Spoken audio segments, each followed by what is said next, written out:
Okay, let's call to order the San Ramon City Council meeting for November 12th. Roll call, please. Councilmember Armstrong, Here. Councilmember Rubio. Here. Councilmember Veros. Here. Vice Mayor Perkins, Here. Mayor Hudson. Here. Okay, please join our new mayor to be Mark Armstrong in the Pledge of Allegiance. I told you. I pledge allegiance to the flag of the United States of America and to the republic for which it stands, one nation, Under God, indivisible, with liberty and justice for all. Thank you. Next item, please. Item 3, announcements. 3.1, changes and additions to the agenda. There are none this evening. Item 3.2, if you'd like to speak under public comment, please fill out a speaker card located in the back of the room and bring it forward. Item 4, public comment. Okay, public comment is open. Do we have any cards? I do not have any requests to speak. Okay. Last call. Somebody want to jump up here and speak? I see one.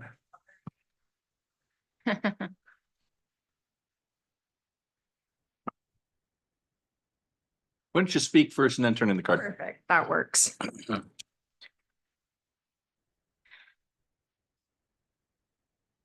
We allot 3 minutes for each speaker. Okay, I won't be that long. Hello, my name is Jenna Fabrique, longtime San Ramon resident, first time speaker.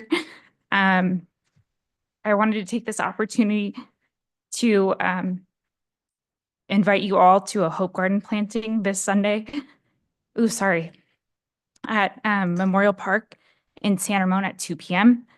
We will be coming together as a community in partnership with Yellow Tulip Project. This is a nonprofit organization dedicated to smashing the stigma around mental health, to plant yellow tulip bulbs. This garden will serve as a tribute to my brother Trevor, who lost his battle with mental health last September. We're hoping that this will serve as a powerful reminder to our community and our commitment to breaking the stigma around mental health and offering a hope to those suffering in silence.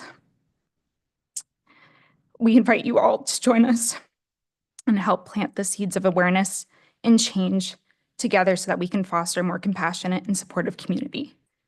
I would also like to take this opportunity to thank the City of San Ramon, Becky Adams, our Parks and Public Works Department, and staff for making this special project possible. Thank you. Thank you. Okay, next speaker, please. That was the only request. Okay, we'll close the public comment. If there's written, you'll have in your file. Next item, please. Item 5, consent calendar. The consent calendar items are generally routine in nature and acted upon with a single. But is there any request for any of us up here to? No. Okay, seeing none, we have a motion Rubio and a second Perkins. Any further discussion? Seeing none? Prior to the vote, can we please read the 2 ordinances by title? Sure, I'll read them. Ordinance 526, amending Title D zoning, Division 2, allowable land uses and zoning standards, Chapter 3, Section D2 through D2-13, Table 2-6 to 1, allow commercial recreation facility outdoor land use with approval of a use permit in the city center mixed use and downtown mixed use south zones, and 2, amend the definition of commercial recreation facility outdoor under Title D, Division D8, glossary of the San Ramon Municipal Code.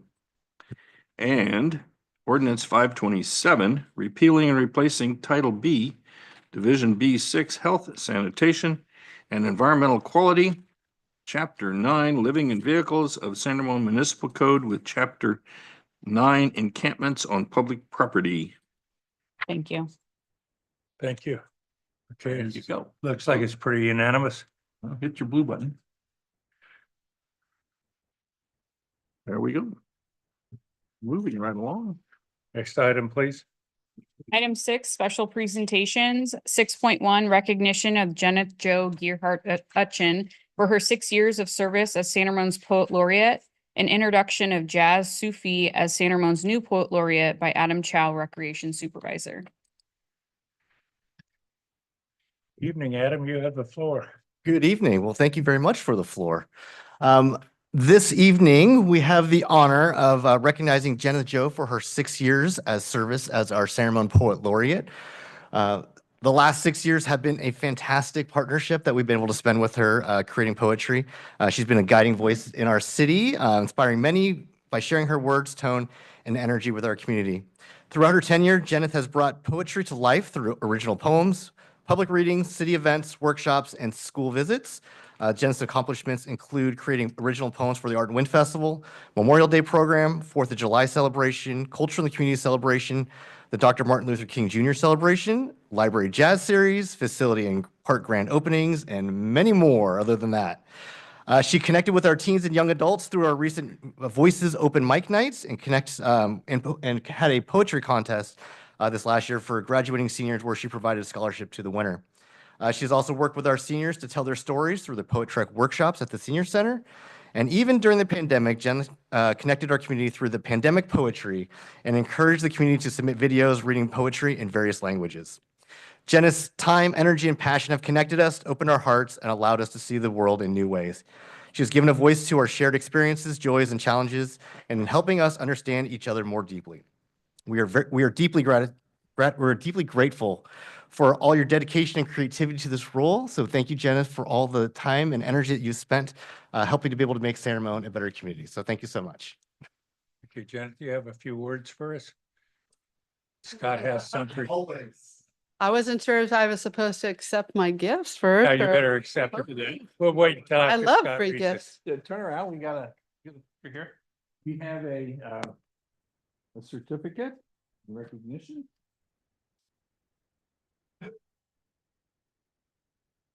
Of Jenna Jo, and it says in recognition of her contributions and service as the City of San Ramon Poet Laureate from 2018 to 2024. And we have a very special Community Parks and Services coffee mug. Hope you enjoy that. It's such a great talent Thank you have. Scott. The best I can do is a really crummy limerick once in a Let's hear, while. it. Let's hear it. No. It sounded like he wanted an No, invitation. Is yeah, that what you yeah. heard? No, Yep. not always for public consumption, I know. unfortunately. Trying to get Ooh, that sounds even better. Yeah, so please. I didn't really prepare remarks, but I do know exactly what I want to say, and it's to our wonderful council, some outgoing and some ingoing members I think are here, and everybody in the audience. You know, it's really been my pleasure to represent San Ramon as the Poet Laureate. Every time I received an invitation to create an original poem for an event, whether it was something predictable like the Art and Wind Festival or Where My Heart Lies Veterans Day, or tragic things like the death of Rachel Hurd's daughter and something for more of an elegy, I viewed every invitation as inspiration, as an opportunity to try to bring people together, to bring my voice, my thought, my heart, my emotions, and try to communicate with everybody who listened to my words in such a way that they felt they were part of something larger than themselves. And I just want to urge from the bottom of my heart to the San Ramon Council and everybody who has ties to our budget woes and our challenges. I realize tough decisions are in the future, but I would ask and urge and plead with you all, sorry, I get emotional, plead with you all to consider arts education, arts events, public events that bring people together in ways where we can celebrate our shared enjoyment of music and dance and literature, that becomes a priority, because it's very, very difficult to measure emotions, is it not? As a teacher, I can measure a test, I can use results from science, I can analyze data, I can use analytics to predict, but that doesn't really touch people. And I think I've been a resident, well, I know I've been a resident of San Ramon for 31 years, almost 75% of its history. And one of the unique qualities we have, which I aspired to share as Poet Laureate, is the fact that we care about one another. And I think empathy for others' views, others' votes, others' positions is something that we need to cultivate. We can't ignore it. We can't assume something is going to happen. And a poet laureate and the arts really make this happen. It's a safe place where we can be ourselves, however weird we are, right? We can do that. We can embrace it. We can appreciate it. So again, it really has been my pleasure to serve the city as poet laureate. I'm sorry to give up the job. Jazz is ill tonight, so she can't be here, but I'll tell you, we've got another one in the wings coming up, and I think you're really going to enjoy her work. So thank you, community, for supporting my work. I support you and really appreciate you.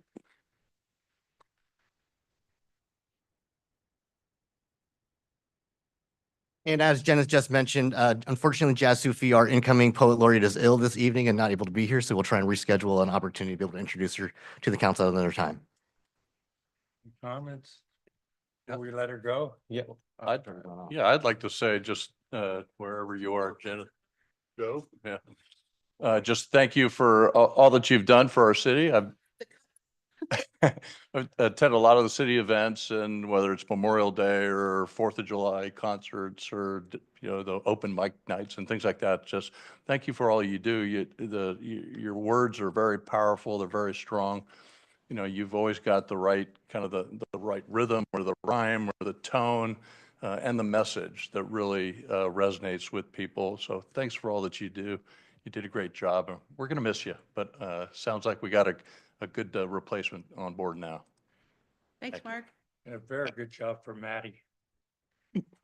And I just wanted to say thank you so much. It's been a pleasure working with you in the advisory committee. I just think that a lot, like you're absolutely right. I think art is often underestimated and the power that it really has in our lives. As was mentioned earlier, especially for young people when they're dealing with a lot of issues that they're trying to overcome and they don't know how to express and communicate that, or maybe even our seniors who are, it's difficult to age and, it's a way to process our emotions. And so it's a very vital part of our lives and health and well-being.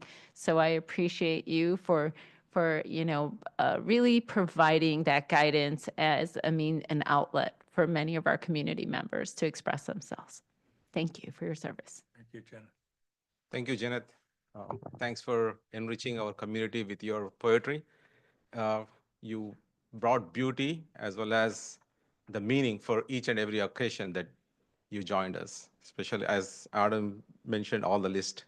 In one missing one is that Pride event also, with MLK Day, Pride event, and many other events. I had opportunity to listen to your poetry.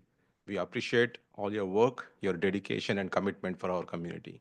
And it's not like you need to be a poet of laureate of the city to be part of those or participate for those events. I hope I look forward for you join with these future events and so that we can enjoy your poetry. Thank you. Thanks for your Thank you. You'll see me tomorrow night at Sunrise Ridge Park opening Yeah. with another poem. So There you be go. careful what you ask for, Sridhar. Thank you. Item 6.2, proclamation recognizing Robin Bartlett for his 20 years of service to the city of San Ramon.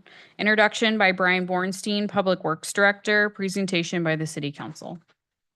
Good evening, Mayor, Council. I'm excited here tonight to honor Robin Bartlett for 20 years of dedicated service to San Ramon and Public Works. I'm also excited to see in the crowd Maria Ferner, our former Public Works Director, Sandy, also a retiree, and then a lot of various staff. So excited to see everyone up here. We do have a couple page proclamation, but before that, I just wanted to touch on what I always call Robin as like a Swiss Army knife. He has just a massive amount of diversity, knowledge, and very tough to match. He was involved with so many different projects, worked his way up from assistant engineer up to a division manager and district engineer. He had his hands on almost everything in public works, design to construction to maintenance, operations, and various programs, which include drainage, engineering, clean water program, FEMA, flood control, streets, signals, pavement management, GAD, fleet and shop, solid waste, landscape and lighting districts, GIS, open space, new development, and of course CIP projects. So a lot there. Obviously, most notably, as you can see, just looking outside, and I'm sure Robin took a look at today, he's been a huge part of getting the Iron Horse overcrossing project to fruition. A lot of design challenges, figuring out what design, obviously end up sticking with the cable stay. Construction management was a unique process, 10 or so funding sources. So it's definitely coming to fruition. Took a long time. Other notable things, the Canyon Lakes Fountain that converted over, if you will, that was a tough challenge. Robin was key to that with the costs. Setting up the refuse vehicle impact fee infused a lot of money, millions every year, to the pavement management program to keep our streets looking good. Also some challenging flood projects, including the New Year's Eve 2022, as you remember, and some others in the past that Robin worked on, Cami Court landslide. So again, so many things to list out that Robin did in 20 years, really amazing. Yes, well, you will, and there'll be things I obviously miss, but we're just really glad to honor Robin here for 20 years, really dedicated to San Ramon. And I'll let you go over the list there. We had to work hard to get down to 2 pages. We really did. We had to really chisel down. Make yourself comfortable, Aaron. Proclamation of the City Council of the City of San Ramon recognizing Robin Bartlett for 20 years of dedicated service to the City of San Ramon. Whereas Robin Bartlett was hired by the City of San Ramon on June 7, 2004 as an assistant engineer, promoted to senior engineer in November 2006, promoted to division manager on July 2011, where he began performing as the San Ramon district engineer and was officially reclassified as city district engineer on March 25th, 2024 in the Public Works Department until his retirement on August 16th, 2024. Whereas Robin became an ASFPM certified floodplain manager, completing a comprehensive exam on the programs and standards to reduce flood losses. He successfully worked with FEMA to correct mapping errors and analyze the effect on property owners. He and his staff worked and achieved to lower the city's FEMA CRS rating from 8 to 6, providing maximum discount to residents for flood insurance.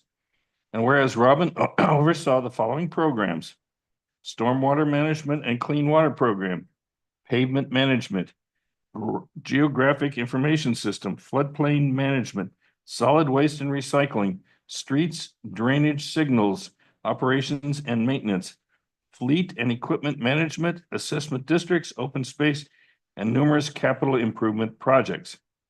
And whereas Robin performed extensive work on reviewing and updating the city's bidding process, specifications, and RFQ process, created template document that is legally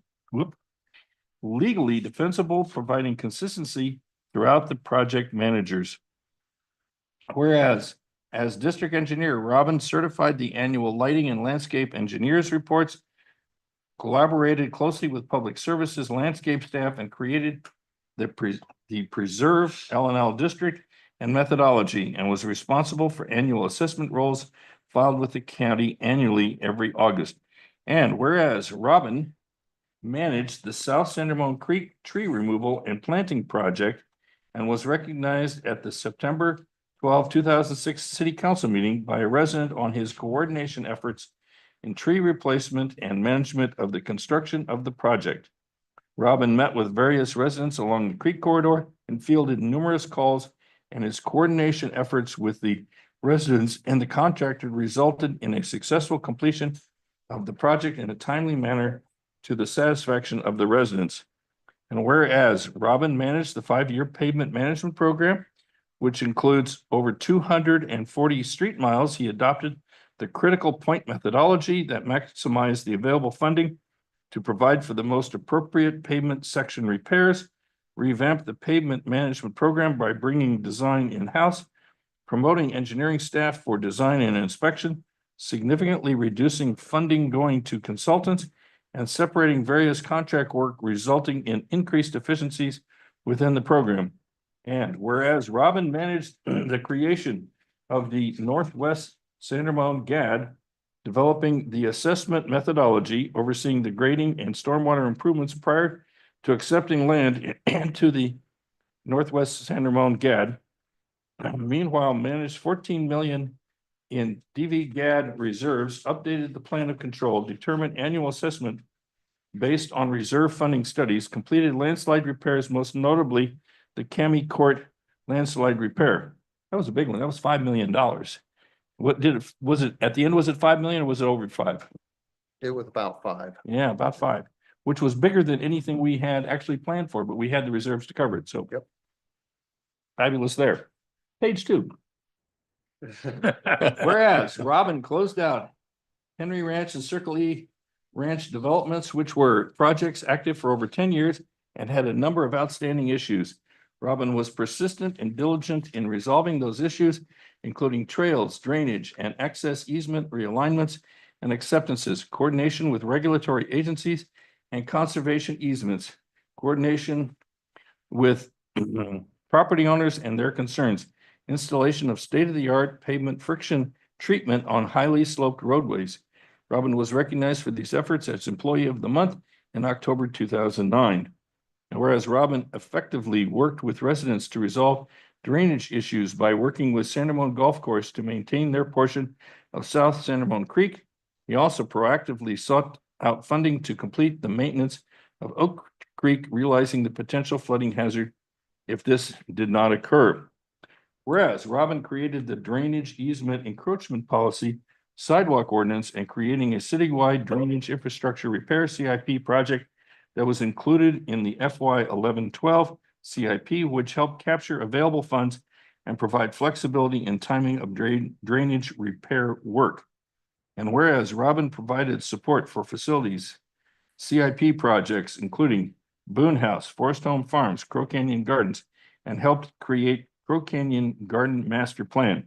Extensive coordination with consultant and Parks Department, completed master plan and presented to council, instrumental in moving the project forward. And whereas Robin was instrumental in the Alcosta Boulevard at San Ramon Regional Medical Center by managing the geotechnical investigation, working with East Bay Mud, the Canyon Lakes GAD, and researching the paving history and pavement sections, and came up with a pavement repair to address subgrade issues. And other notable projects include Alcosta Boulevard rehabilitation, utilizing full depth reclamation, pavement restoration, Crow Canyon widening project from Alcosta to St. George, and the Crow Canyon Iron Horse Trail overcrossing, conceptual design collaboration with consultant and presentation to council and council's other development and CIP projects. And whereas Robin worked closely with FEMA OES for the city to receive reimbursements for the 2016 and 22 storm damage events. And whereas Robin mentored staff through the guidance and design collaboration field meetings, developing a strong staff maximizing their potential in their fields of interest and strength. Robin's passion for his work and his staff and his work ethic was an example to all, and his consistent desire to improve the workplace. And whereas Robin's geotechnical engineering background proved a real asset to the city for reviewing and overseeing GAD and CIP projects citywide, providing critical input in the process for challenging hillside projects in the preserve that are near or within seismic zones. Whereas Robin's diligence in managing the Bollinger Canyon Road Iron Horse Trail overcrossing proved invaluable to finally getting the project off the ground, requiring innovative design and unique delivery process using construction management general contractor and multiple grant funding sources to successfully get this project to break ground in May of 2023. Now, therefore, be it resolved that the City Council does hereby thank and congratulate Robin Bartlett on his retirement for his contributions of 20 years to the city and for his distinguished career as a great example of a highly dedicated public servant. dated November 2024, signed David E. Hudson, Mayor. Congratulations, Bart. Robin. I'd like all the public works people that are here to come on up. If you work public works or engineering or, come on. You guys have never been bashful before. If you worked in engineering or public works or. Or goat somewhere, control. Come on.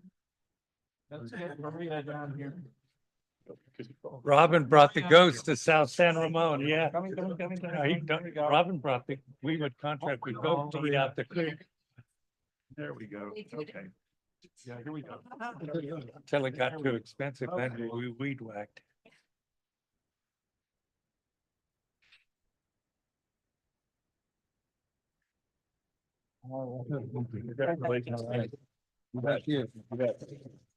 Few words, please.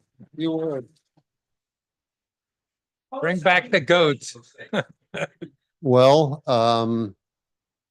good evening, Mayor and City Council. Can you pull up my presentation? All right. Well, I don't really have much to say, except thank you. Thank you for the proclamation, and thank you to the city for letting me work here for 20 years. It was really great working on all of those projects and all of those programs, and it's really a great thing to be able to come to a place and work hard and get the satisfaction from doing a good job and trying to improve things and deliver services to a community, and most importantly, work with good people. And I've worked with a lot of good people here, and these things didn't happen on their own. They happened with this team, many of whom you see here today, many of whom aren't here. And I'm not just talking about Public Works. There was also many people I worked with in other departments, and I really enjoyed that, and they really made it all happen. So thank you to all of them, and a special thanks to Maria, who hired me and was my supervisor for almost 20 years, and provided great leadership to the department. And special thanks to my wife, who is here, who put up with a lot of overtime and was great support throughout my career here. I really appreciate all of that. So again, thank you, everybody. Council.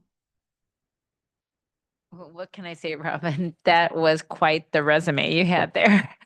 A list of accomplishments, but thank you. I mean, it's really a testament of your dedication to the city, and we are all, recipients of your hard work and in getting to enjoy that and the life that we have here in San Ramon. And obviously, you've obviously won the hearts of so many people, as so many of your fellow staff members are here. And so I just want to thank you for your leadership. Thank you for your service throughout all of these years. We couldn't have done it without you. Thank you. Thank you. Likewise, just thank you, Robin, for all that you've done for the city of San Ramon. As mentioned, just the evidence of the people who are here today just shows kind of the impact you had with the staff. You certainly had an impact for the city of San Ramon. You presented to us numerous times, whether it was on storm drainage or landscape and lighting or GAD or New Year's Eve floods and just on and on, pavement management. And, when we had concerns come up through council, we pass that on through the city manager to staff, and you would address those concerns in a diplomatic way, in a polite way, promptly and professionally. And we really appreciated you doing that. It wasn't always what people wanted to hear, but it was the facts, and it was said well, and you represented the city very well. So I really think that you made a great difference for our city, for the residents of San Ramon and our community. And I just want to thank you for your 20 years of service. Thank you. Scott or Sridhar? Go ahead, Sridhar. Congratulations, Robin, for 20 years service. Thank you. Thank you very much for all your services. Listening to the 2-page proclamation, definitely, I would say that you are part of San Ramon DNA. And it's you're part of our San Ramon. And also, I think if someone asks any issues are in San Ramon, any infrastructure or anything, it looks like you will be the encyclopedia of all those things. So once again, thank you very much. Look forward to continue to work with you and all our future work. Thanks. Thank you. We've worked together now. I've been here 20 years, and you've been here 20 years, and it seems like we're always getting together, whether it was pavement or it was the GAD or it was Cami Court or whatever it was. We were always getting together, and you had a definite positive impact. One of the really innovative things that will pay off into the future is the way we set up the GAD up in Northwest and the way we set up the landscape and lighting district up in Northwest with the inflation factors built in. And because, we're going to be struggling to keep some of these landscape and lighting districts around town above water. But those out there that you helped put together and finance, that's a great legacy for the city going forward. And I look at the construction around here and the things we've got that your fingerprints are all over them. And we're going to have to, no, we're not going to wipe them off. No, thank you very much for all your work. Thank Robin. you. And thank you for some of the fun nights too. I'll never forget, I think you're the only person we've ever done this to. People don't realize that staff really gets prepared for all these meetings. And we had a GAD meeting where we just said, oh, Rob is doing the presentation, move the resolution. We didn't even let him give the staff report. Well, thank you. And there's my great wife who's been such great support for so long. Could I Oh, just say something? Sure. No. Yeah, it'd be kind of hard to say no. I really, he invited me to come here and I'm just proud and so honored of his work being recognized. Leaving the city was not an easy decision for him. It was really hard. And I can tell you that. What you see is what you get.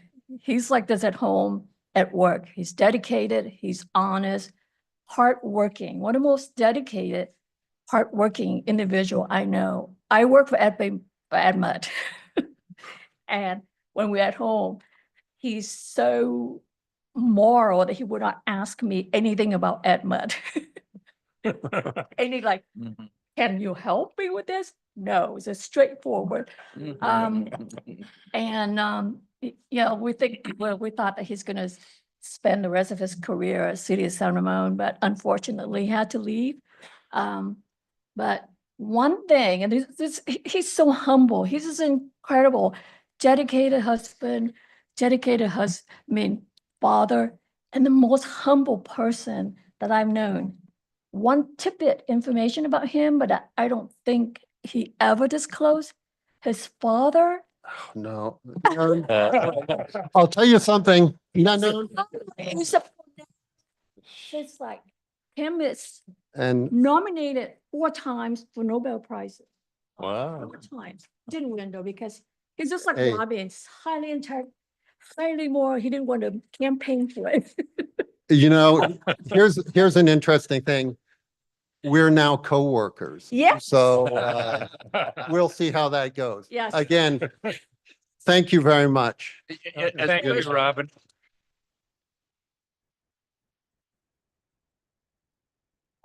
I have a special admiration for your wife, because married to an engineer is its own burden. And I know Mark's wife deals with the same thing because he's an engineer, and married to an engineer has got that takes a special kind of person to be married to an engineer. So thank you for your support of Robin all these years. Oh, okay. All right. Touche. Okay, thank you. Next item, please. Item 7, deferred consent items. There are none this evening. Item 8, unfinished business. 8.1, minute order 2024-007. Approving the dissolution of the Economic Development Advisory Committee, the Housing Advisory Committee, Innovation and Technology Advisory Committee, and Transportation Demand Management Advisory Committee. Okay. This is Cindy Yee's moment. No, that's just, no. Oh, you got it? Yeah. This is- I will Okay. be presenting a very brief staff report. This item was originally presented to the council at the last meeting on October 22nd. After discussion, the council took action that night to continue the item to allow for additional public outreach and also to place it under unfinished business on the agenda. Staff did additional outreach. We sent an email to 8,400 subscribers. We posted it on our Nextdoor account, which goes to 53,000 neighbors. We also notified all members of ITAC, EDAC, and HAC of the meeting this evening. And then also Danville San Ramon also posted a story about this item on the agenda this evening. Okay. If you'd like, I can go over the 4 committees again. If not, I will turn it back over to the council for further let's- discussion. You have any questions to staff, or we just open the public comment? Okay, public comments open. Do we have any cards on this? I don't have any cards, but we did receive a written comment from Brian Swanson, which is provided in front of you as well as in the back of the room. Okay, is there anyone wishing to speak to this? Seeing nobody rush forward, close the public comment. The matters before the council. I'd like to make one comment, and that is regarding the ITAC. While it didn't fulfill the purpose that for which the originator had hoped, and partly for security reasons, it's just not appropriate sometimes to talk about computer security in an open forum. But in the future, I hope we can at least gather a ad hoc committee to come and help establish a AI policy, review the policies that other cities have developed, and help because AI can be helpful. It doesn't have to be the enemy. If you don't develop a policy, it almost certainly will become your enemy. You will find people using it in inappropriate ways, both within staff and outside of staff. And a number of cities, at the convention in Long Beach, I went to a presentation where the city of Rolling Hills Estate has developed a AI policy for their staff. And they mentioned a number of other cities across the nation that are using them. And one of the places they were helping out, and I know our city clerk staff would embrace this if they know how to use it, and that is in public records requests. AI, turns out it can be a great help in searching large volumes of data for that sort of thing. So there are opportunities to put AI to use, and I just hope that this council will establish an AI ad hoc task force. For the next council, you mean? That's why I said. I thought you said this council. Oh, well, Mark, Marisol, Sridhar, and Get on it. and Robert. Our next council member for District 1 is sitting in the audience tonight, so thank you, Robert. But I hope you establish one, and it doesn't have to be an ongoing thing, but that's why an ad hoc one would satisfy, I think, the need there and add a lot of value, because I gotta believe there's some people in San Ramon that know something about AI. We have so many computer scientists, computer software engineers, and others in this town that I would be stunned to find that nobody has any idea what it means. So that's my only comment. I'm sorry to see that there wasn't as much added value in most of these. There was in the past at one time. But it's each of those committees met and agreed that their ongoing activities were of very limited value. And so they do cost us on the order of $10,000 to $20,000 a year, depending on how frequently they meet. And that's money that the city can use for other things. So I did have a question that I didn't get out earlier, but with the reach out that you had, email, social media, through the press, we got the one written comment this evening. Did you get any other feedback? Not one. Nothing else? Okay. Because the reason I pulled the item last time was, I wanted to make sure that the public was aware of this. Here we are trying to encourage community engagement. And so I think it was important that we did the extra public outreach and let people be aware of this. The committees themselves have spoken. That's clear in the staff report, and a lot of the functions that have been identified are going to be transferred over to other areas, whether it's planning commission or transportation advisory committee or whatever. With respect to the AI suggestion and policy or something like that, I think we can deal with that in some way going into the future, whether that's a policy or whether that's integrated into subsequent phases that you propose here, phase 2, 3, and 4 of this process. But I think we can figure out something going on, because I agree, we have that's something we have to embrace. It's here. We have to acknowledge that and integrate that into what we do. I don't know that it demands a full-time committee to do that, but I think it certainly there should be kind of a study or review or something as to how we integrate that into what we do. Yeah, I'm comfortable with what we've got going on here, and with the kind of the next phases going forward. And I appreciate the extra outreach. I know it was extra work for you to kind of do that additional analysis and that public outreach, but I appreciate that you did that.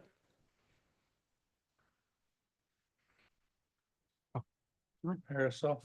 Oh, okay. I was just going to say, I know that we are going to be reconsidering at some point later possibly this year, early next year, possibly establishing a sustainability advisory committee. And there's some of these aspects here, these committees could actually very much overlap and integrate into some of those things, especially talking about traffic management, those types, and technology, and how we can use that to become a much more sustainable and resilient city. And speaking of which, as we mentioned about the flooding, we had all of those things are part of that. And so I definitely think that we just, it's kind of the natural function of modernization and life evolving and the city growing and maturing and having different needs over time. So I definitely look forward to seeing how we can reintegrate this into a different committee that will serve the existing and future purposes and needs of our city. Thank you. Thanks, Christina, for putting together this agenda item, especially last meeting you already presented, and we made it clear that all the participants of those committees know that these committees are going to be removed or abolished. So thanks for sharing that information. So also we even deliberated so that we could continue today. So if there is any feedback that we wanted from the community, we wanted to get it. So it looks like there is not much feedback on that. That shows that folks are okay with this removing these committees. And then coming regarding AI, as myself in data engineering and AI guy, so I'm already working with some of our community residents to start with some grassroots level initially. So that's the plan. We wanted to start with the grassroots level, then definitely we'll see if there is a scope, like similar to San Ramon Valley Diversity Coalition. We wanted to start a grassroots committee or a community organization. Then we'll see how it goes from there. So also I'm going to meet some of them this Saturday. There is not Saturday, Friday, there is a San Jose State University, my alumni AI event is going on. So I'll be meeting some of them there. So I agree with Vice Mayor Perkins that it is very important that we need to have a policy. Technology is going to be playing very important role, especially as we get more and more tough regarding our revenues and expenditures and all that. We need to figure out how we can leverage technology so that we can expand our services with less. So it's like the future is going to be do more for less. So yeah, definitely I'll be communicating on that. So with considering with that, I'm good to remove these committees. Thank you. And I would just say that the Transportation Demand Management Advisory Committee may be going away, but I mean, we did hire one of the members from there, and he's working in transportation for the city, so the work that needs to be done isn't going away, and it will be taken care of. It's a pleasure of the council at this point. We need a motion, or we just, Yeah, Sridhar's moving and. Sridhar's I'm- quick. There we go. So just to confirm the dissolution of all four committees, correct? Let's Thank you. approve the minute order. Thank you. Okay, Yeah, you talked about. I think I ended it before. The flood. Somehow I was away, but if you could mark me as yes, please. Okay, next item, please. Away. I was I didn't there. have to wait to be told to do the end vote. I ended without him. Item 9, new business, 9.1, resolution number 2024-015, adopting objective design and development standards for the review of qualifying multifamily and residential mixed-use development. Staff report by Cindy Yee, Senior Planner. Hi, Cindy. Hello, good evening. Just getting the presentation. You've been waiting for this. Yes. Well, thank you and good evening. It's my pleasure to be here this evening to review the objective design and development standards with the City Council. As you know, we've been working on this for several years now, and we are pleased to present to you this evening the public review draft, and looking forward to hearing your comments this evening. I am going to tag in our consultant, Michael Gibbons with Minterra Harnish, who helped the city with development of the objective design and development standards. So I'm going to turn it over to Michael, and then I'll be available after his presentation to answer questions. So with that, I'll go ahead and turn it over to Michael. Thank you. Thank you. Good evening, Mayor, Vice Mayor, and council members. I'm Michael Gibbons. I am the zoning task lead for this particular project. As Cindy mentioned, I work for Minterra Harnish. We are a land use consulting firm based out of Sacramento. We have extensive experience working in the Bay Area, throughout California, and have prior experience actually working in here with San Ramon. Excited to be here tonight. As I mentioned, we've had previous work with the city. Most recently, we helped assist in the most recent general plan update that was also followed by the housing element update. And really, this is the culmination of those efforts this evening. So I'm hoping to provide a brief overview of what objective design standards are, the relevancy to you, the city, how we develop them, that process, and then touch on some of the major, or as I would say, key standards that we've developed for your consideration. Before I get into that, though, I think it is important to set a base level knowledge of what objective design standards are. This is a relatively new concept for certainly the city, but also really for the state. And so when we're referring to objective design and development standards, we are referring, and this is really a state definition, standards that do not contain subjective language, that are verifiable by known criterion, and are clear in what they are asking for, what the objective is. The benefit to having standards that are objective as opposed to subjective is it is transparent. It creates certainty on behalf of the appointed and elected officials, decision makers, as well as your city staff, and on really the developer. So really relevant in today's day and age, being that housing is continuing to be an issue. The housing crisis, the state declared housing crisis, continues to be a problem in which there aren't enough affordable housing options out there for the general public. And there is this kind of holdup of development, housing development at times. So speaking of housing, as I mentioned, the city has recently went through a housing element update, successfully went through a housing element update, and objective design standards was a big push for the housing element.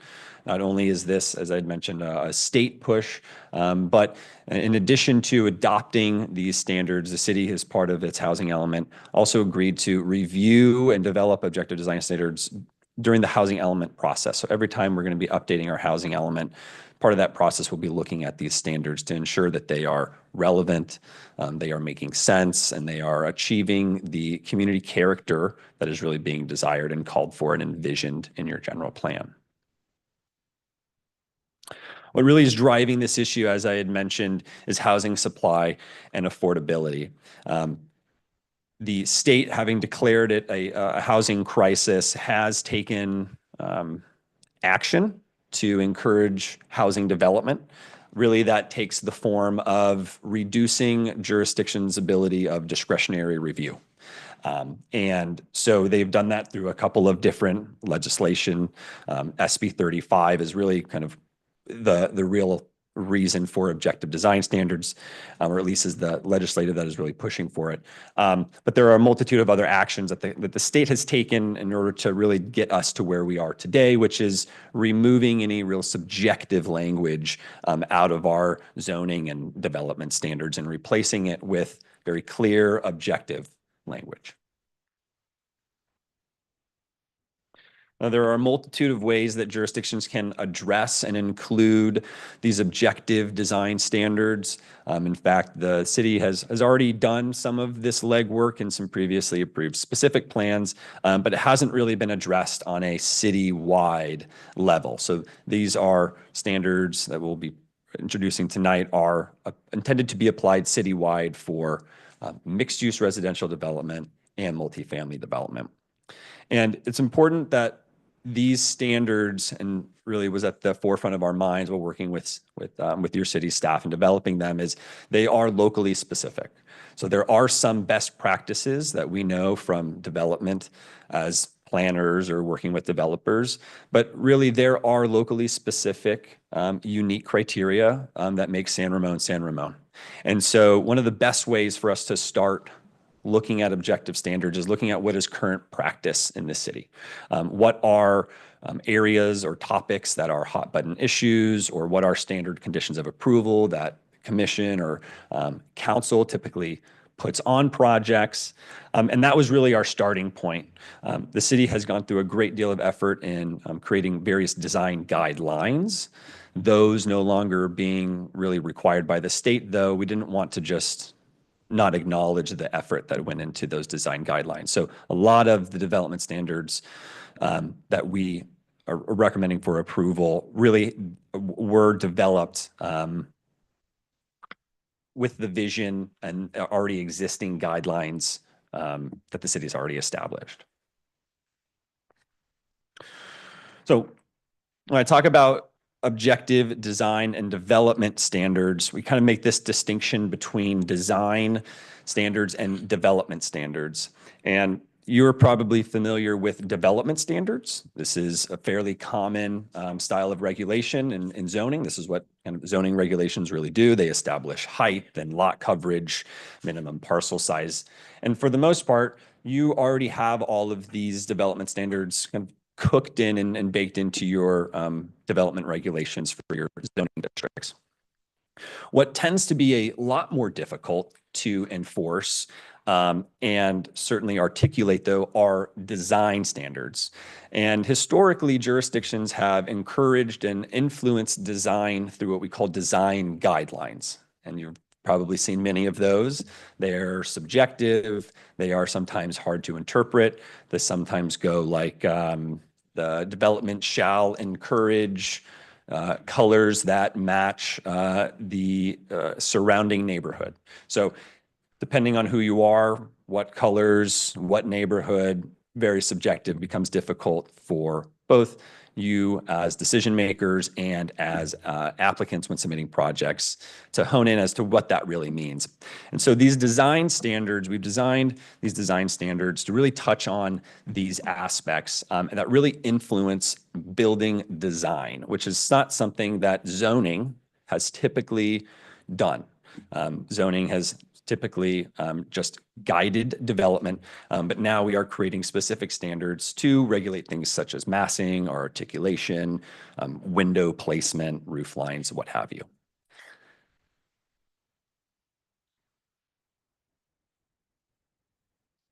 As previously mentioned, the city went through a comprehensive update of its general plan. There was also a housing element adoption as part of that. This has really teed up this project, and this is really a lead-on project to that.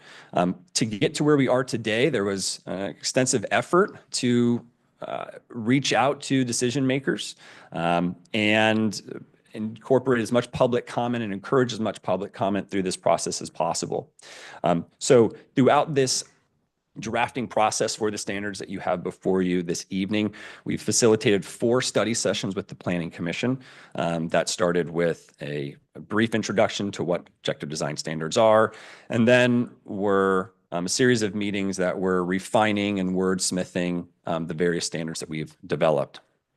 In addition to meeting with the Planning Commission, there was also a study session facilitated with your Architectural Review Board, in which we solicited similar feedback, asking for their usability, what their thoughts are of the standards, if they were relevant, if they were actually achieving what was intended for development in the city that's been outlined as part of the general plan. So our strategy and approach for this project, our main goal really was to take and develop objective design and development standards for both mixed-use residential projects, so mixed-use projects that have a residential component, and then multifamily projects. And we did this in a couple of steps. Methodically, as I had mentioned, we really started with the base of what is existing today. What are guidelines that are in specific plans or in your zoning regulations that we could start with? And so we did a comprehensive document review of these standards, and we put together a matrices, total came out to 73 pages of all design and development related standards and guidelines throughout all of your regulatory documents. That included your zoning ordinance, specific plans like the West Side specific plan, North Camino, the San Ramon Village. And then we also went back and looked at prior conditions of approval. So what Planning Commission had put on for various projects. And as mentioned, that came out to really a total of 73 pages of guidelines and standards. We then, through conversations with your Planning Commission, with city staff, really weaned that list down. But here you can see an excerpt of what this list started with and what it looked like. On the left-hand side, we had the existing guideline or standard, where that standard or guideline lived. And from there, we either converted standards so that they were objective, or we tweaked guidelines that were too subjective and created new standards that we felt were still intending to meet what the guideline was encouraging. So with that effort through Planning Commission and working with your staff, we weaned that down to a total of 40 pages. Those 40 pages of standards then really propelled us in developing the standards that you have before you today. Here's kind of the next step that we went through in this matrices. Not only did we've identified, yes, here are the existing standards and guidelines, but then we went through that effort and that practice of converting those, as many as possible, because it's important to recognize that San Ramon is a community that has good design as it stands. And it's important to recognize that and build future design standards off of that and not recreate the wheel here. So I want to go over the standards. I'll start with a applicability statement. We typically see these because I think it's important to know what these standards are actually applying to. So they will apply to all new qualifying multifamily and residential mixed-use projects where either the state law requires that the project can only be reviewed against objective standards, or where the city requires a ministerial approval process.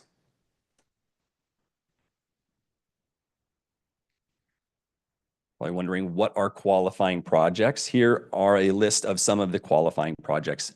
Qualifying projects really fall into the majority of these are state categories. Qualifying would include a number of affordable units, the type of workforce that was hired to construct units. There are a multitude of qualifications.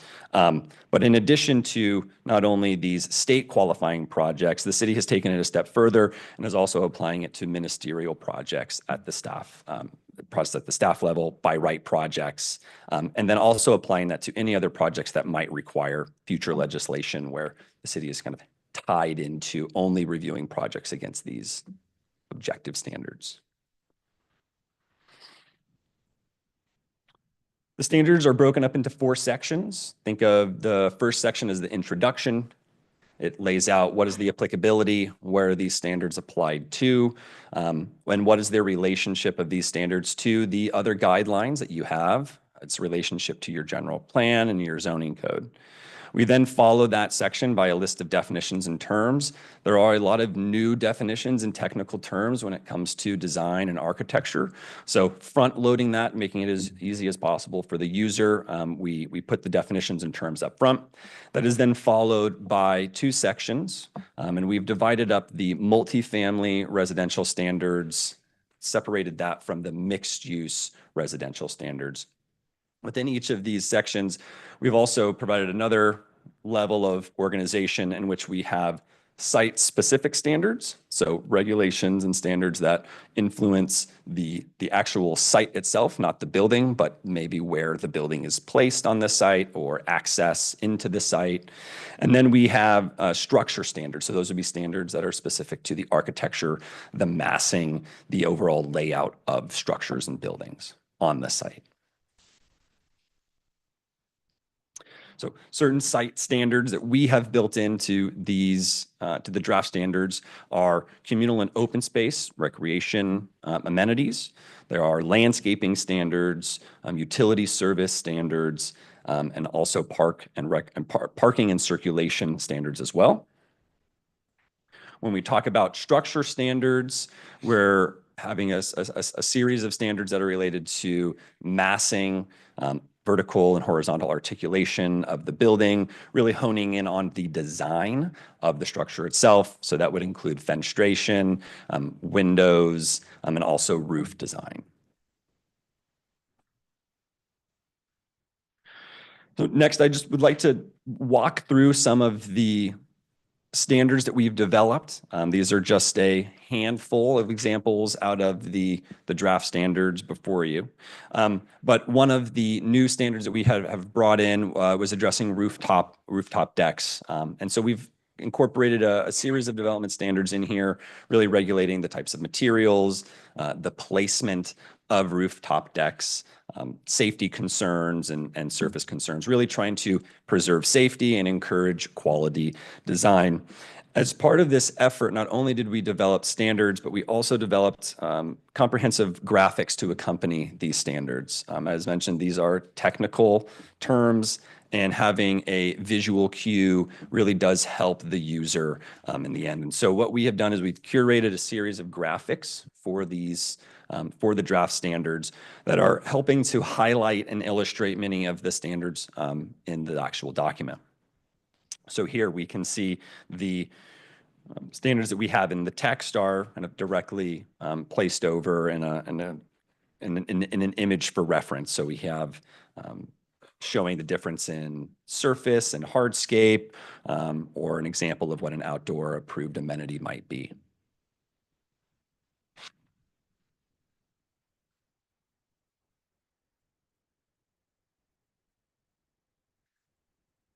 Standards also propose lighting standards that go beyond the city's existing standards. So this would include requiring lighting at heavily trafficked areas for pedestrians, your parking lots, where you have bike parking facilities.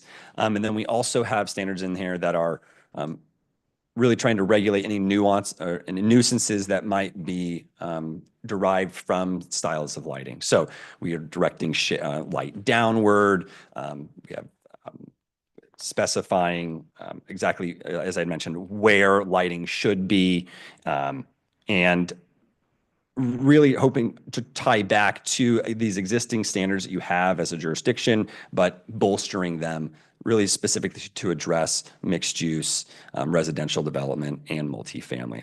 So here's another graphic that we've developed for the lighting standards. Again, these are curated graphics for these standards, and trying to easily articulate it and make it easier to understand and easier to implement in a project. Here's an example of a structure standard where we're guiding the development and the architecture of a building.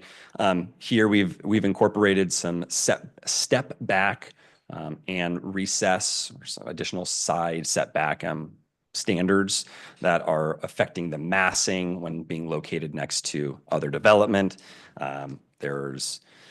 In here is one of the many techniques that we've incorporated into these standards, where this is actually an option-based standard. So these are this A and B here, and this is just one example of many standards that are like this, is the developer actually has the option to pick one or the other. And so that creates some flexibility on the developer's end, but certainty on the city's end. And so there are, like I said, this is one example of many that we've incorporated this style, and it's still an objective standard because we have quantifiable distances in there. These are still objective in nature.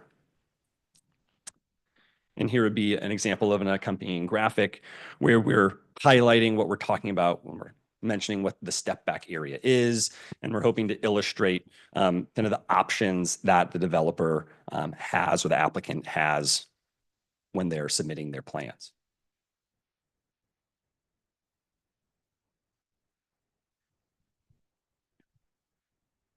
And another example of structure-related standards is we tried to hone in on corner building and corner architecture, highlighting intersections, creating entrances into developments that are interesting and well-designed.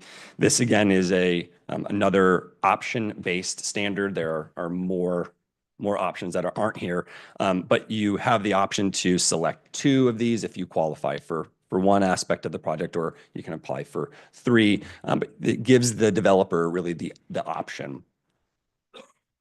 And another example graphic articulating those standards.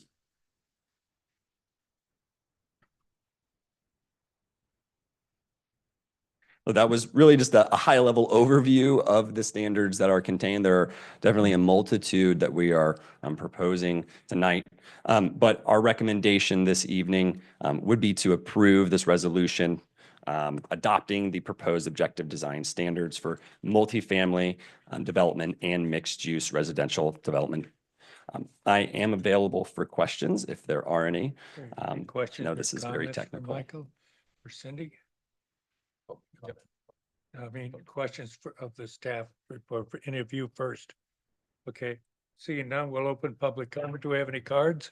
I have not received any cards, but you do have written comment from Melissa Benavides that's in front of you as well as in the back of the room. Okay. Is there anyone wishing to speak to this? Seeing nobody rush forward, we'll close public comment. Public comment, yes. Pardon? Question, Yeah, I have some questions. Yeah. go ahead. Yeah. So, hi Cindy, thanks for the presentation.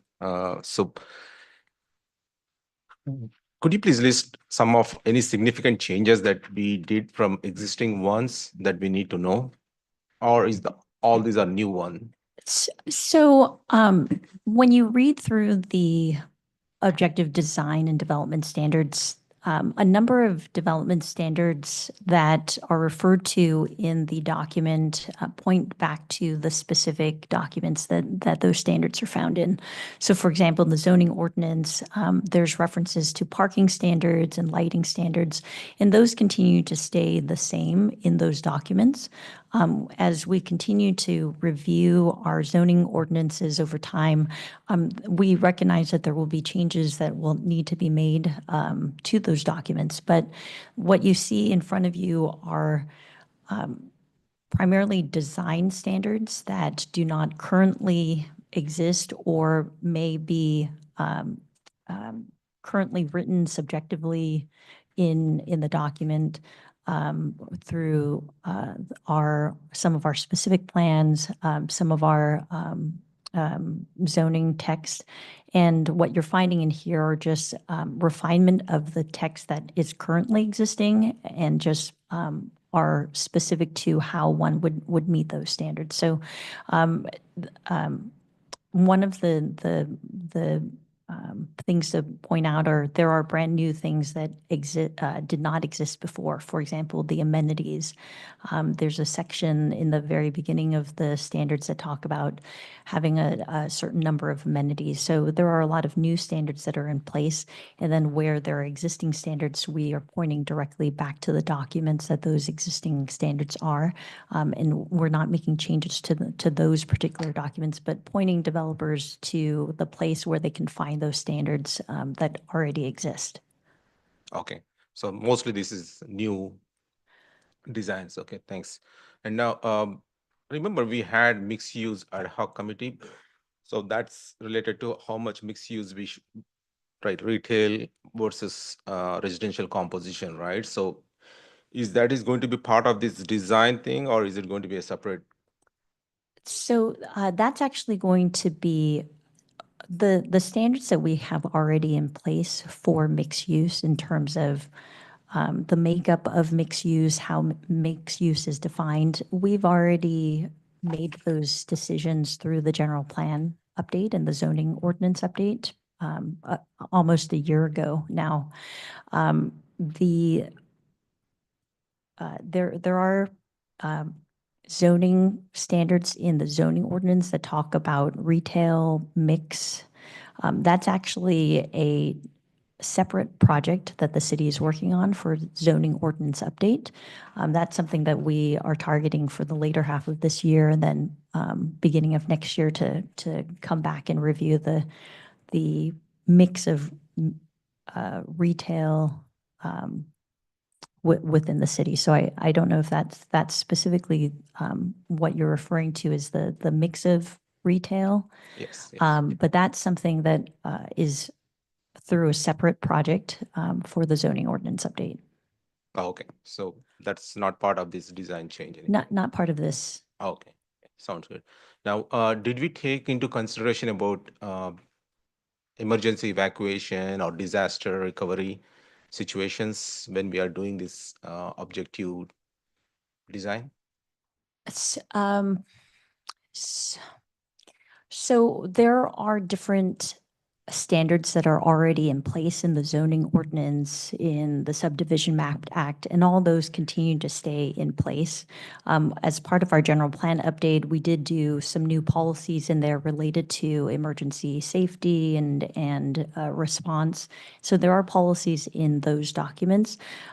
These really are speaking to more design elements within a project. So they, as Michael mentioned, they're more about structural elements in the building and site design so that it's specific when a developer is proposing a project, how much parking is required, where the lighting is going to be placed.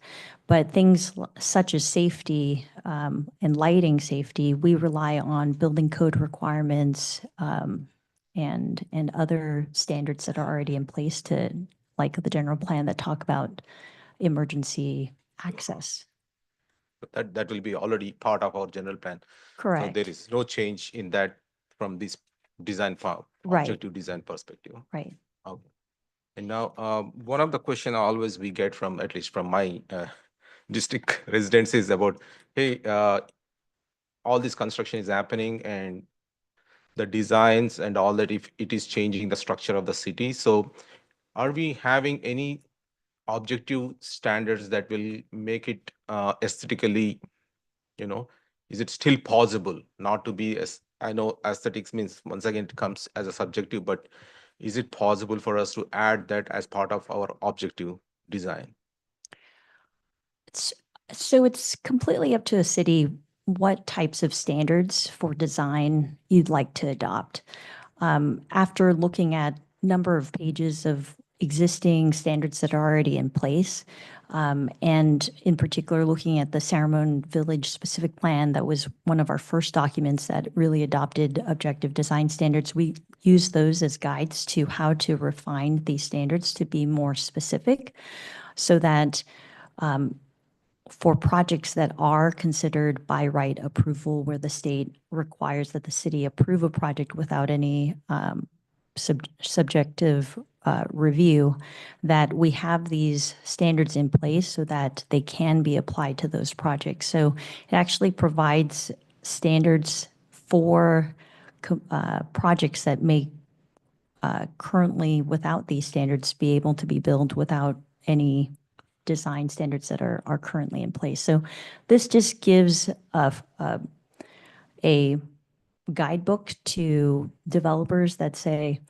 if you want to build in our city and your project is a qualifying project, we're going to require you to provide X number of amenities. We're going to require you to have these setbacks from property lines and address height and how the placement of that building is going to look like on that site. So right now, those standards are, if they are subjective, we wouldn't be able to apply them. And if we can come up with some standards that are specific enough that can be applied, they can continue to be added to these standards. It's, as Michael mentioned, we have an obligation and made a commitment on our housing element that we would review these every 4 years. And so there's always an opportunity to continue to add or refine these standards through that process or sooner if necessary. Okay, so just for my understanding, just to make sure, so if public want to give the feedback, I saw that already Planning Commission went through the public sessions, right? So I just want to make sure that residents got an opportunity to give any feedback on this. So did we receive any feedback from any residents or? We've taken the draft standards to the Architecture Review Board, as well as to 4 different study sessions with the Planning Commission. We did receive just some general feedback about the amount of growth happening in the city and just some concerns about the amount of development occurring, but nothing specifically related to the development standards or the design standards. We did also do outreach to both current applicants and developers, as well as previous developers. So the development community, to get some feedback from them on the standards, and because these directly affect some of our current projects and applicants related to those, as well as any interested party members that signed up for the general plan list. So we had quite a bit of extensive outreach to through email and through direct notices. And I think the one comment card that was received through email for this item, and then just some general comments about construction.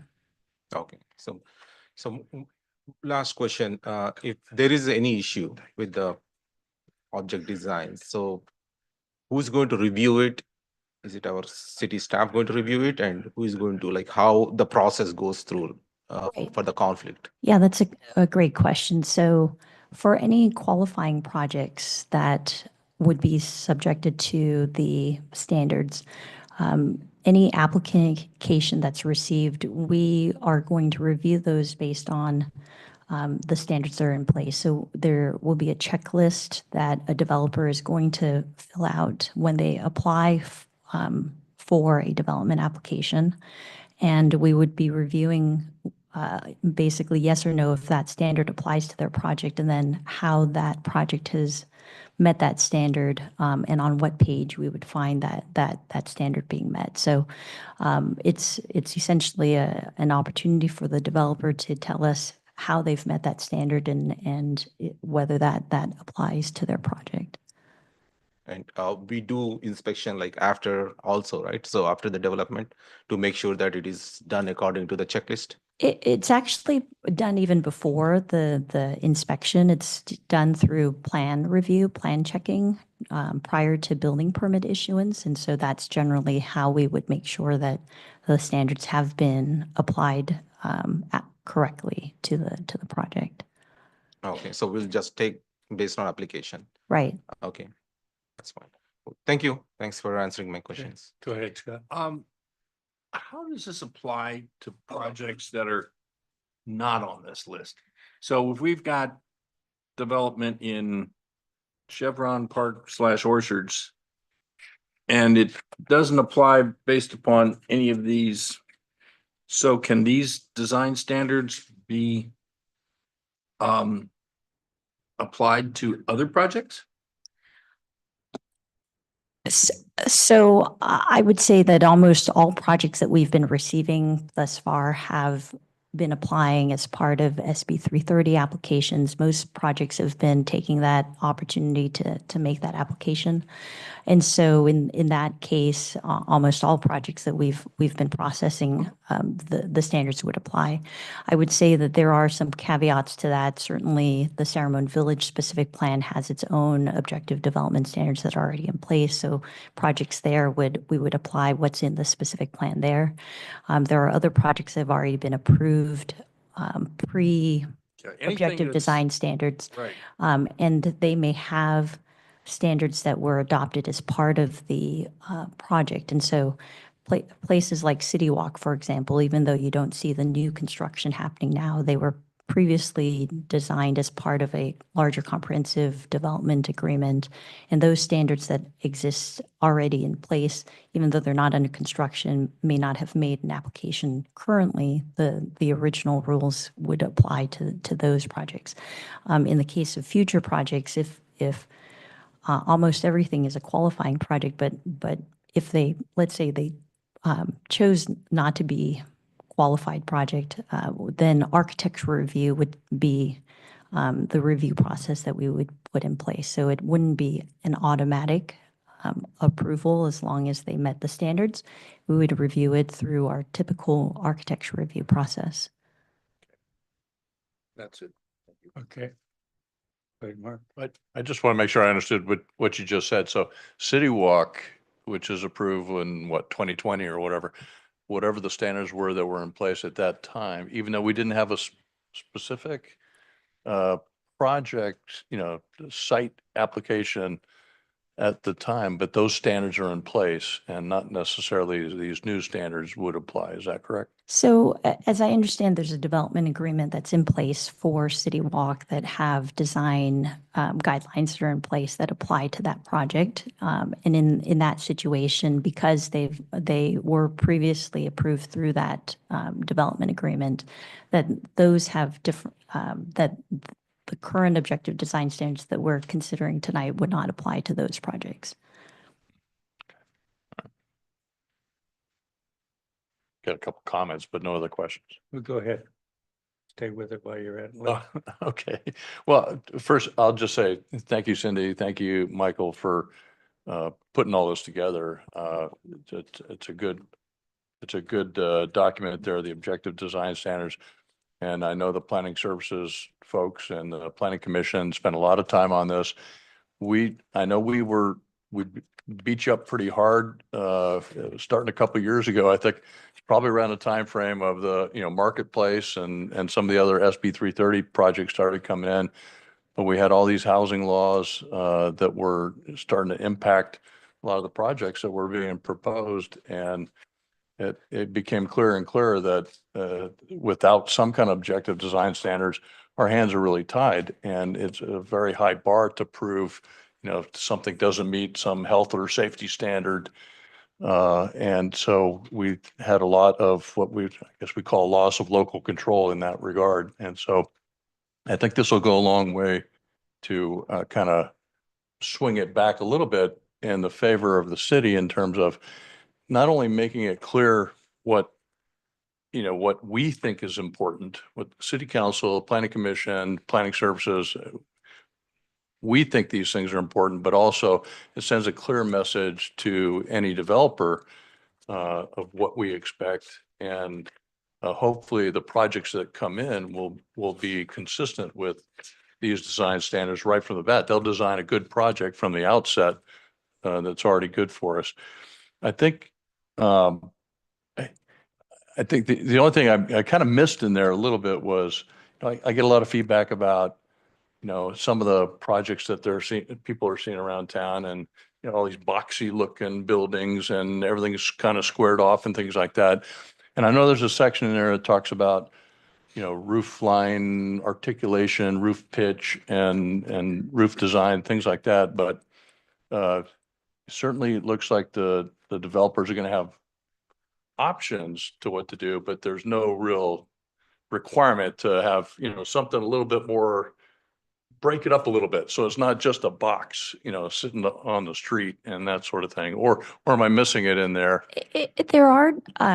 There is a section that talks about a certain distance, when you move a certain distance along that frontage, that you either push back the building and also the roof line will change. And so there are elements within the step backs and also the roof line that talk about different options that one could use, whether that's changing from a flat roof to a pitched roof. And so there are some standards in there that talk about having a variation on your roof line. Yeah. Okay. I mean, I appreciate that. It just the part that I read just looked like it kind of gave, if you have certain options and to change it up. And so looks like the developers will still have plenty of discretion on how they want to approach that whenever that requirement comes up. But overall, I think you've done a good job with this document, and it's something we asked for. It's something we needed, and it's now something that will get in place. And I think, as we go forward, hopefully if we find that there's, we need to fix something in there, or we kind of didn't think of this, or, we need to add that or something like that. Hopefully we can make those changes before we get too far down the road for the next round of projects that are going to be coming at us. We got a lot of change coming in the next couple decades, and but this will get us going. Yeah. So thank you, Cindy. Thank you, Michael. Yeah, I just, that most of the questions were already asked. I just really wanted to thank all of you for doing this, because I know that was very tedious work that took a lot of thought, and just to make sure that as San Ramon, especially the downtown and these areas are built out, that there's continuity in the character and design of the city and how we envision it growing out. And that's important, because you wouldn't want a developer coming in and suddenly building something that's so out of character with the rest of the city that it sticks out like a sore thumb. So this was really actually very important, and I appreciate you taking the time to go to sift through all of that to make sure that, we do build out in a way that our community would be happy with the end result.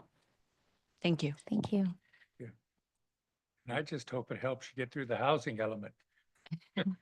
Certainly checks off a program that the city committed to. And so that certainly does help us. Yeah. Thanks, Cindy, for all the good work. Michael, thank you. Especially because as the state is keep on coming with all these new laws, so it's better we are prepared, ready for those, like SB 33, SB 35, and who knows, maybe many more coming up. So at least whatever we have, little bit control on the locally. So this is the only way we can have some thing to say at the local level. So it's a good step. Thanks for doing it. Okay, council, where are we with resolution 2024-105? Button. I'll move the resolution 2024-105. I'll second. Okay, we have motion Perkins, second Rubio. Any further discussion? If we talked it out? You in, Mark, before I end? I'm gonna cut you off. Okay, looks like we passed it. Great. Thank you very much. Okay, next item, please. Thank you, Michael. Item 10, city manager and city council members' comments and matters initiated.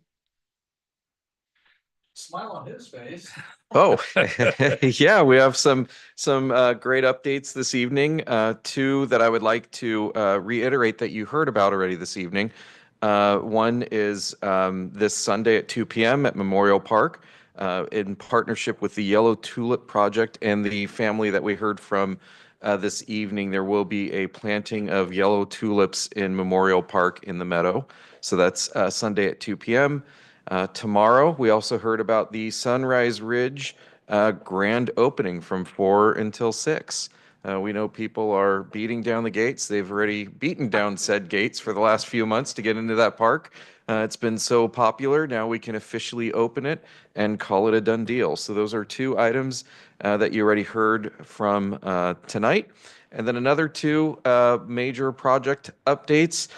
Crow Canyon Road, the pavement has been completed. I repeat, the pavement has been completed. So Brian's crews are out there right now working with the contractors to install the striping, hopefully by the end of this week. And then in the next few weeks, one lane will be closed, so we'll have 2 lanes open again to complete the installation of the landscaping and then call it done, celebrate, and finally put that road to bed. The other item is the Bollinger Bridge. We had a closure that ended on Saturday.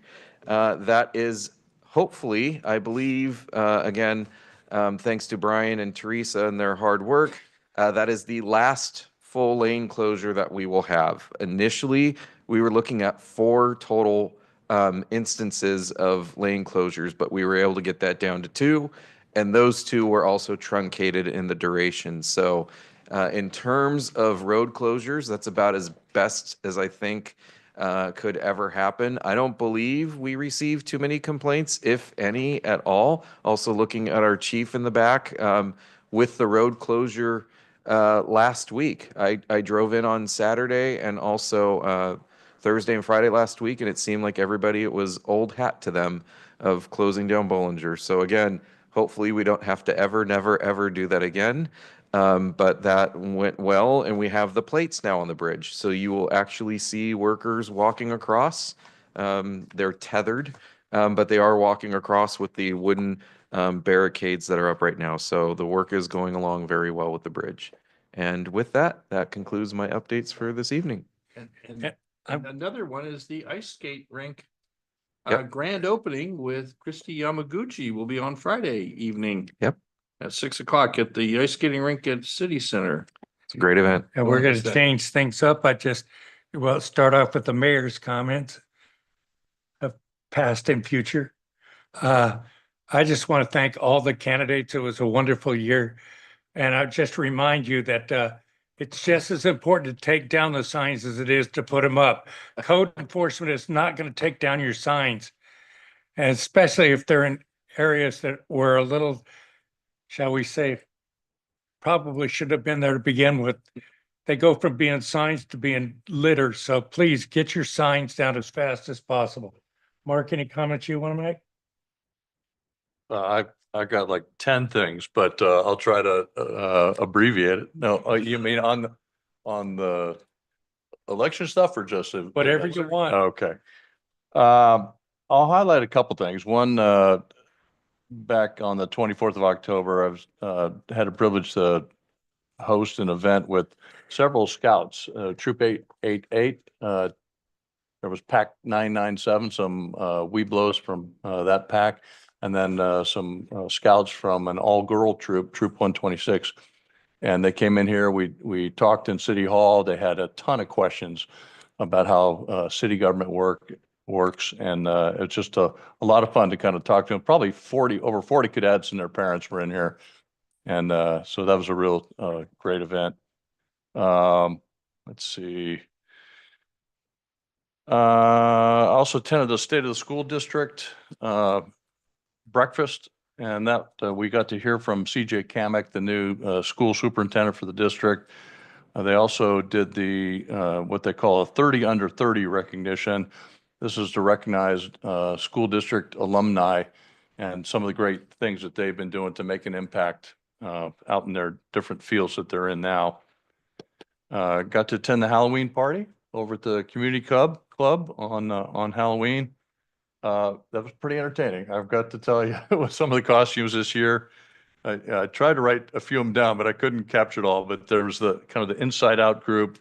There was Despicable Me, Hulk Hogan, a flamingo, Indiana Jones, the Operation game. I mean, I could go on, but it was fun to see everybody in costumes. And I forget who the winners were, but it was looked like everybody was having a great time. And I think that's great for the morale of the staff to get out occasionally and have a little bit of fun and loosen up a bit, because they work awfully hard. On November 2nd, I attended the Holiday Boutique, did a little Christmas shopping while I was there, very well attended. Again, the proceeds from that in large part go to fund the Senior Foundation. The Senior Foundation supports our senior center. And so that was great. I'm going to attend the Senior Foundation meeting next week. I'll get a better feel for how much money they actually made at the Holiday Boutique, but that's one of their big fundraisers for the year. So it's a very important event. And then also on the 6th of November, I attended the Community Academy graduation along with Mayor Hudson and Vice Mayor Perkins. Just another successful completion. Thanks to the PD for hosting another great class. It was really great to hear what some of the class members were saying about, what was the most memorable thing for you, or the biggest takeaway you had from the class. I always love hearing what they have to say, but certainly a meaningful class. On the 7th, I attended the Iron Horse Corridor Management Program Advisory Committee meeting. This is up in Martinez, and this is a committee that looks at all things Iron Horse Corridor, made up multi-jurisdictional with the different cities and county, the East Bay Parks District, with whoever the stakeholders are along Iron Horse Corridor in Contra Costa County. And so Chris Weeks from our staff provided an update on the Iron Horse Trail, Bollinger Canyon Overcrossing. We also had some more discussion on the mobility mode element that the committee's been working on. One of the most interesting things that may come to council here at a future date is the potential for us to see a project in San Ramon in the future on dual tracking the Iron Horse Trail and have some separation in a portion of the trail that goes through San Ramon. And there may be some funding available through the county, through our supervisor Anderson. And so more to follow on that. And I'm sure the city manager or staff will be kind of looking into what all that means. And maybe we'll be able to get some information at one of our council updates here in the future. And then last Saturday, I attended the Open Space Advisory Committee hike, sponsored hike that was on Tassajara Ridge. Great hike, very well attended. Our leader there was Bob Peoples that day. It was a beautiful day. He gave some information as we hiked about preservation of our open space, as well as some geologic features out there and some of the different uses of our open space. And then just yesterday, attended some Veterans Day activities at the Veterans Memorial Building. We got a lot of San Ramon veterans who were there and present. It was great. There was a pancake breakfast initially, followed by a special ceremony there at the Veterans Memorial Building. But very well done. And I know our San Ramon residents we're very appreciative to have that opportunity to kind of celebrate and kind of recognize our veterans for their service. So that's all I've got. We'll go to Vice Mayor Perkins next. He's getting short. Yeah. Let's see, Library Foundation, doing a great job out there, and they have approved, I was really pleased. They approved two very substantial activities. Out at the Dougherty Station Library, there's 11 sets of shelves that come up to about 4 feet that are actually fixed in place. I mean, they're not bolted down, but they aren't movable. Well, they're going to change them out and make them mobile. And what that does is for their story time, they can roll them out of the way, and then they'll have a greater area for story time. Because right now they've run out of room. There's too many little folks that like to come for story time. The other thing is the county is buying some Zoom booths to put in libraries. Think of a phone booth, but it's got a chair and a table, and then a computer and a monitor and a camera. And so you can now have a Zoom meeting at our library, in the library without disturbing other people. And you don't have to reserve one of the larger conference rooms that may or may not have cameras in them. I'm not sure they do have cameras in them, but this will. And so the county's going to fund some, and the foundation is going to fund an additional one. So they're really pleased with the activities of the foundation. Went to the CCTA board, that's Contra Costa Transportation Authority board meeting.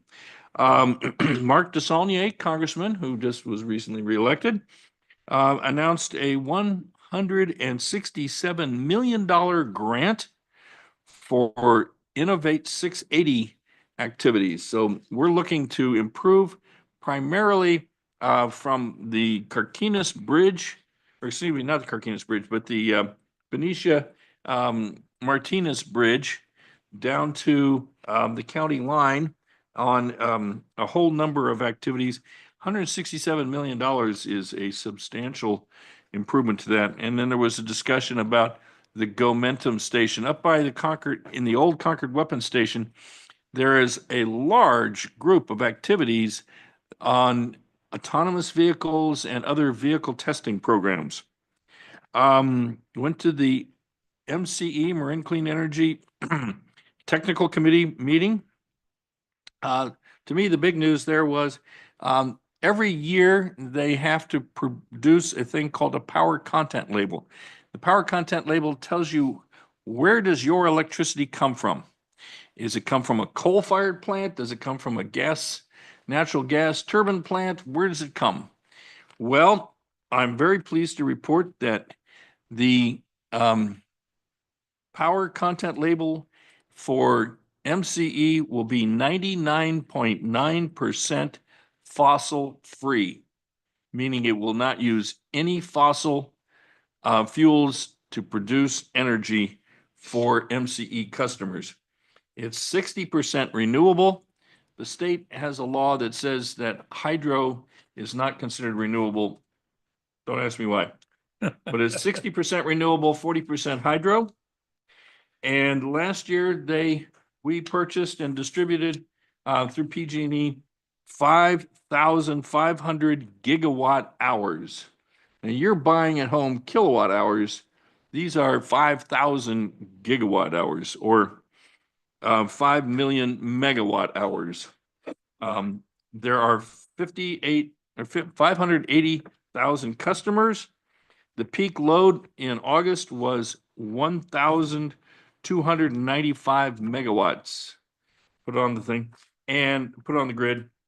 And another remarkable thing is we had 4 pounds CO2 equivalent per megawatt hour. The state average is 373, and we're doing 1% of the state average. So I'm just absolutely thrilled with the power that MCE is purchasing and putting on the grid. They are doing their part. We are doing our part to reduce the carbon footprint of power in California. the last thing was eBricks, which is the East Bay Regional Communication System Authority. Got to talk to you, Chief. But we finally have a director who managed to come up with a capital equipment replacement plan. It will take $67 million over the next 15 years to replace the capital equipment. Those are servers, those are dispatch consoles, generators, other equipment, and they've come up with a plan on how to do that. I gave my input at the workshop last week, and then there will be a board meeting in December where we will actually decide what is the plan going forward. But it is very well managed. The equipment we have in place, they say, is good for at least 5 years without any replacements of consequence. But over the following 10 years, there's $67 million worth of equipment that needs replacing. So that's what we'll be doing, going through a program to do that. That's my report. Okay, do we have any, we'll open up public, oh, I'm sorry. Mayor Sullivan? Okay. Thank you. Monday, 28th, Historic Foundation. It was only meant for board members, so I had to skip. So I skipped the Historic Foundation. There is no update on that. On the community side, Saturday, November 2nd, attended Bliss Fusion Wellness Launch ribbon cutting, thanks to San Ramon Chamber of Commerce. We would love to do more and more of these ribbon cuttings. So thanks for bringing more and more business support within the community. And then weekend, a lot of community Diwali events, attended a lot of festival events that happened within the community along with Halloween. So this time they said Diwali Halloween. That is a term they use because it came, both of them came in the same day, right? So, so they were like, and then yesterday attended community meeting with Officer Regina with our Mosaic Homeowner Association. There is some mail theft issues going on for quite some time. So the residents are pretty concerned about it. So we had a Zoom meeting to find ways how we can either deter or stop these mail thefts. There were some suggestions provided by Regina, as well as there are some actions that we got it from the residents. So we'll be continue to follow up with our SRPD to see how we can avoid that one. And also there is another concern that is coming up within the communities about some of these tricksters. They are robbing our seniors within the community. So please, all seniors, be careful when you're talking to strangers. Please, you need to think twice if you really need to talk to any strangers because they are tricking them, like providing some gifts, and then they are robbing their gold jewelries. So please be careful if anyone is listening to this message. And also we are bringing, I had a meeting with our senior community members within Windermere area. So we shared all these precaution steps that they can take in order to avoid getting robbed by these tricksters. So those are the meetings that we had in the community side. That's my update. Thank you. Okay. So mine's short. I just basically, along with Councilmember Armstrong, I attended Wednesday, October 30th, the State of the School District Breakfast.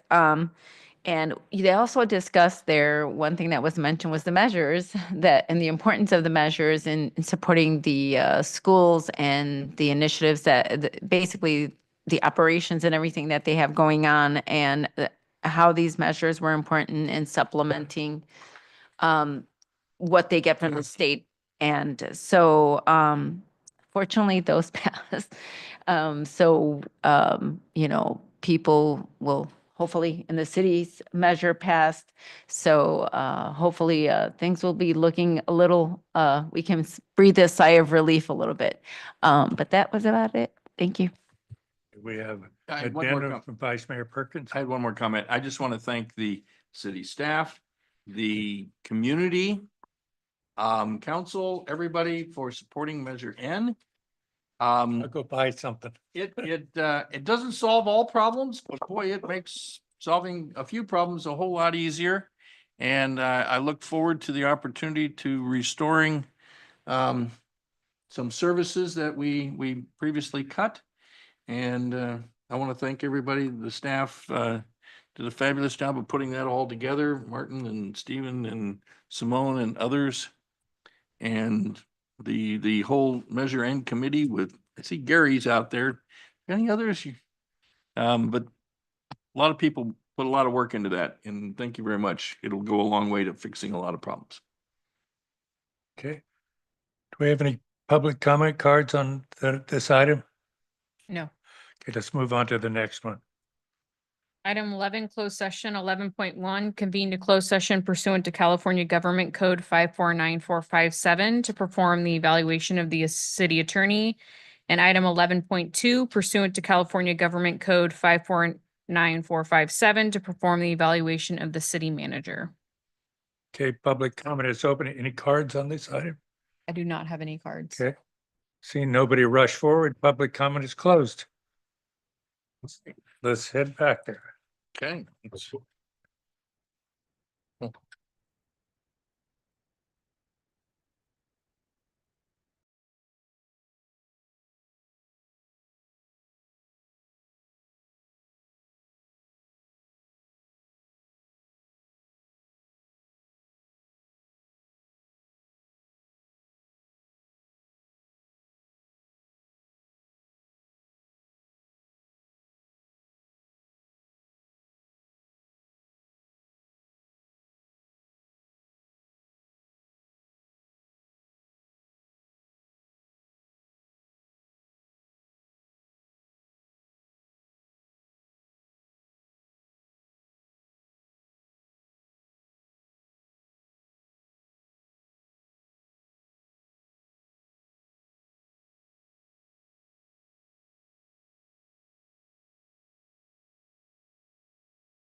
Back from closed session.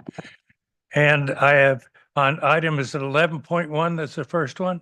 Mm-hmm. Yes. We have no reportable action.